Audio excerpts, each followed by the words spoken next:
When I think of our present society today, I look for clues on how we got here. How did we get into the mess we're in? Well, I ran across an interesting statistic. In 2021, a record high 25% of 40-year-olds in the US had never been married, according to new findings from the Pew Research Center. Now, to put that in contrast, in 1980, that figure was 6%.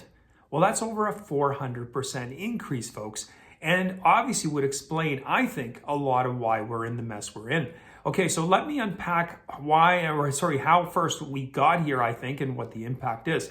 First off, how did we get here? Well, I believe that a lot of things started changing in the 80s. See, prior to 1980, in the 50s, 60s, 70s, married life wasn't portrayed as all horrible. I mean, you had people that obviously didn't get along, and culture portrayed some marriages as fractional or whatever in Hollywood and all those places, but every marriage wasn't toxic. It was generally viewed as something good and favorable, and having children was also viewed in the same light. But in the 80s, things started changing. We started having shows like Seinfeld, where all the characters were single. That's right, everybody was doing their own thing, and it seemed like who needed to be married and who needed to have kids.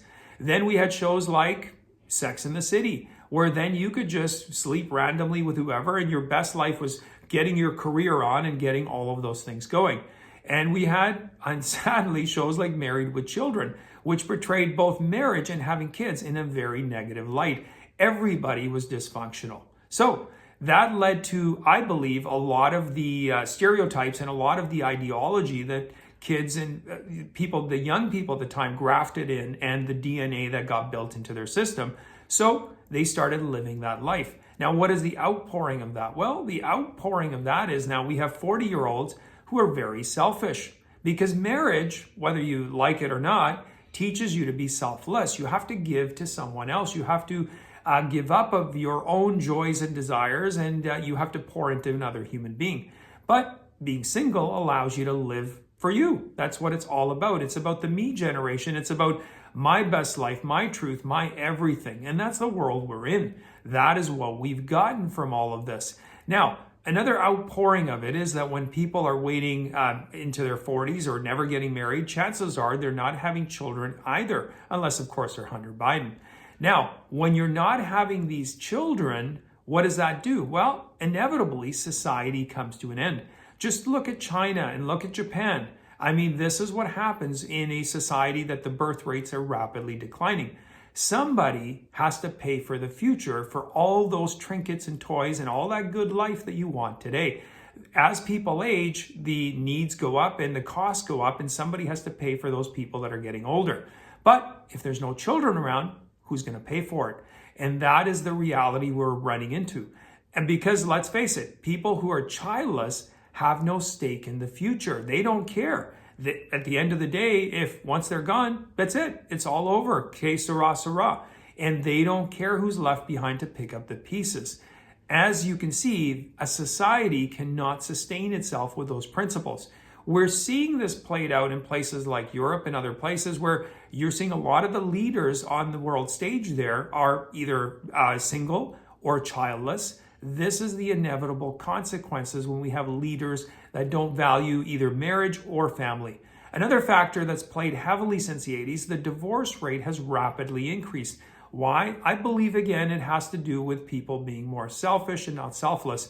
And that will take me to my final point, is we can see the correlation between faith dropping since the 80s till now and the same trend. They're interrelated. You see, people who have faith realize that the value is God is valued and so is family, and that sacrifice is part of being an adult. Growing up is not living just for yourself anymore. So if we have a decline in faith, we're seeing an increase in single people. We're seeing all of these disturbing trends that are facing our society.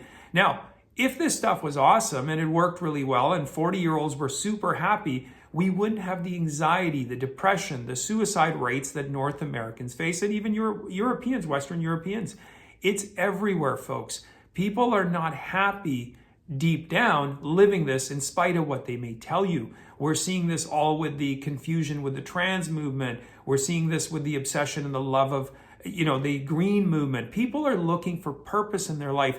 something to fill that giant gaping hole. And when there's no God, and there's God through his outpouring into a partner, a spouse, and a family, you'll find it in a myriad of other ways, which aren't always best for society. Anyway, I thank you for watching. I do appreciate it. Please post any comments you have in the comment section. You can also follow me in my Rumble and my Locals account. If you haven't yet subscribed to my channel, please do so. And you can also check me out on Twitter now. I'm at Camera612. I'll see you next time.